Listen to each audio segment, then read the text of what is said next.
Bakit daw maraming batang may cancer?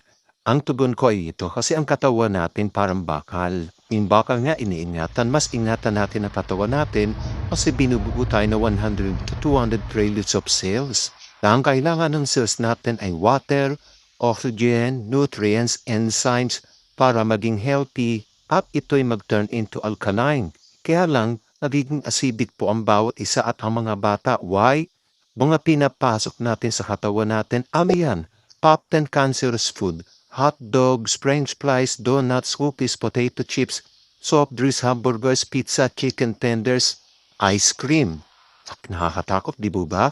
At yan ang madalas natin pinapahaya sa mga bata at tayo rin.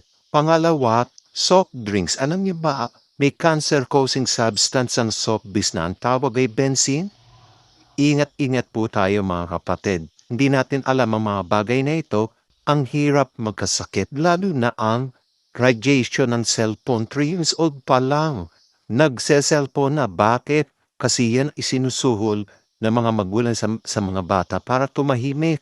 Dapat 12 years old pataas ang pwedeng mag-cellphone. Kapatid, ingat namang po. Ang hirap magkasakit. Sa panahon na yon, bawal magkasakit